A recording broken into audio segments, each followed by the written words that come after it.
Hello friends, কি অবস্থা সবার? আজ আমি তোমাদের জন্য একটা অ্যাস্থেটিক ডিআইওয়াই নিয়ে এসেছি। জানো, এটা আমি অনেকদিন ধরেই পিন্টারেস্টে দেখছিলাম আর আমার মন বলছিল এটা কিভাবে রিক্রিয়েট করা যায়। তো আমি ভাবলাম কিভাবে বানানো যায়।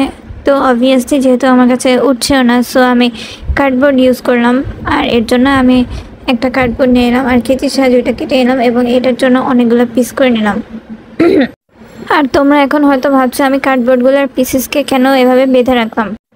তো জেনে রাখো, যেহেতু এগুলো আলাদা আলাদা সাইজের ছিল আর এগুলো কাট করতে আমার অবস্থা খারাপ হয়ে গেছিলো, তো আমি সব বুঝতেই পারছিলাম না আর সব একসাথে মিক্স হয়ে গেছিলো আর আমি বুঝতেই পারছিলাম না যে কোনটা কোন পিসের সাথে। তাই আমি এগুলোকে বেঁধে রেখেছিলাম। আর এখন আমি তোমাদের এগুলোর মেজারমেন্ট বলবো। ব্রেথ সবগুলোর প্রায় সেমই, I think 2 or more than 2 centimetre হবে। তারপর আমাদের লাগবে 4 পিসেস 2 সেন্টিমিটার, 2 না 32 সেন্টিমিটারের, আর 30 সেন্টিমিটারের 6 পিসেস, তারপর 2 পিসেস 24 সেন্টিমিটারের। আর এগুলো তোমাদের ঠিক করতে হবে দুটো কার্ডবোর্ড একসাথে আঠা দিয়ে লাগিয়ে। তো চলো, এবার অনেকগুলো লাগানো হয়ে গেল। তো এখন আমরা নর্মাল থিকনেসেরগুলো নিব। নর্মাল থিকনেসের 7 পিস নিতে হবে 24 সেন্টিমিটারের, আর 7 পিস নিতে হবে 8 সেন্টিমিটারের। আর আমি এখানে ভুল করে 8 সেন্টিমিটার জায়গায় 6 সেন্টিমিটার নিয়ে নিয়েছিলাম, এই জন্য আমার অনেক সমস্যা হয়েছিল। তোমরা এই ভুলটা করো না গাইস। আর বুঝতে পেরেছো তো বন্ধুরা মেজারমেন্টগুলো? তো এখন আমরা এটাকে হোয়াইট শিট দিয়ে কভার করে নেব, বুঝছো বন্ধুরা? জানো বন্ধুরা, এটা তো আমি বানানো স্টার্ট করে দিয়েছিলাম, কিন্তু আমি জানতাম না এটা করতে এত কষ্ট হবে। কিন্তু কষ্টের পরে তো সাকসেস আছে, তাই না বন্ধুরা? দেখো, সব পিসেস এখানে কভার করে ফেলছি আমি হোয়াইট শিট দিয়ে। কেটে কেটে হোয়াইট শিটগুলো কাটার পরে আবার এগুলোতে গ্লু লাগাতে লাগাতে আমার অবস্থা খারাপ হয়ে গেছিলো। এটা অনেক ছোট একটা ভিডিও দেখা গেল, এটা করতে আমার পুরো 2 দিনের মতো লেগেছে, তাও আবার সারাদিন ওয়ার্ক করার পরে। তো আমি এই সবগুলোকে এভাবে হোয়াইট শিট দিয়ে কভার করে নিয়েছি। আর দেখো, কভার করার শেষ এগুলো। আর কভার করার পরে এটাকে অনেক ভালোই লাগছে। আর এখন আমি এগুলোকে কালার করে নিব। এখানে এগুলোকে আমি পেইন্ট করার জন্য ওয়াটার কালার ইউজ করব, কারণ আমার খুবই লাইট লাইট শেড লাগতো।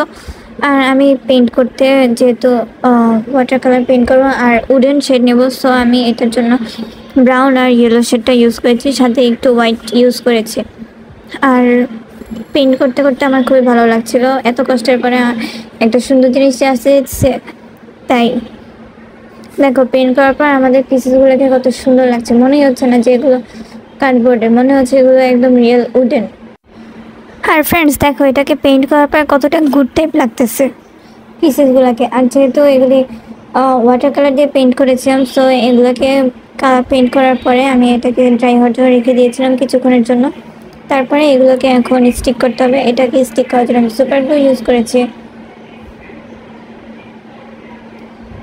হ্যাঁ, এটাকে আমরা স্টিক করবো, সুপার গ্লু ইউজ করেছি। আর এটা স্টিক করতে যে আমার অবস্থা পুরাই খারাপ হয়ে গিয়েছিল বন্ধুরা, কী যে বলবো।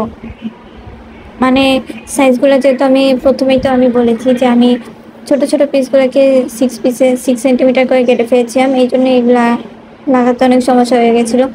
তোমরা অবশ্যই এটাকে 8 সেন্টিমিটার নেবা, না হলে আমার মতো ডিস্টার্বের সমস্যা হবে তোমাদের। এই যে দেখো বন্ধুরা, প্রথমে যে দুটো লাগিয়েছি এটা হলো গিয়ে, প্রথমে 4 পিস বলেছিলাম 32 সেন্টিমিটারের, ওগুলা দুপাশে লাগাবো। আর তারপরে পিছনে আর সামনে লাগাবো হলো গিয়ে 30 সেন্টিমিটার যে 6টা পিস কেটেছিলাম ডাবল থিকনেসের, ওগুলা। আর সামনের দিকে লাগাবো হলো গিয়ে 24 সেন্টিমিটারের 2 পিসেস যে কেটেছিলাম, ওগুলা ডেকোরেশনের জন্য। আর দেখো, এভাবে আমরা লাগিয়ে নিব, স্টিক বাই স্টিক আমরা করে নিচ্ছি এভাবে। এই যে আমি এবার লাগিয়ে নিয়েছি এবং সামনে পিছিয়ে লাগিয়ে নিচ্ছি।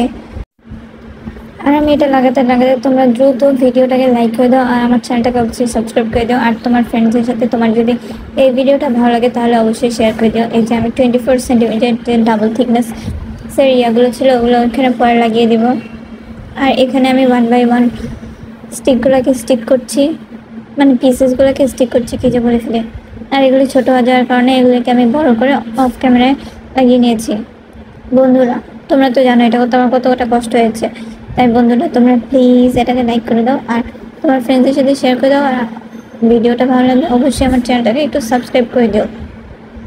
আর কমেন্ট করে বলো যে আমার ভিডিওটা তোমার কেমন লেগেছে, আজকের ভিডিওটা। আর অবশ্যই জানাইও যে তোমরা এটা বানাচ্ছ কি না, আর বানালে তোমাদেরটা কেমন হয়েছে এটাও জানাইও। অ্যান্ড লাস্টলি বাই ফ্রেন্ডস, দেখা হবে নতুন কোনো ভিডিওতে।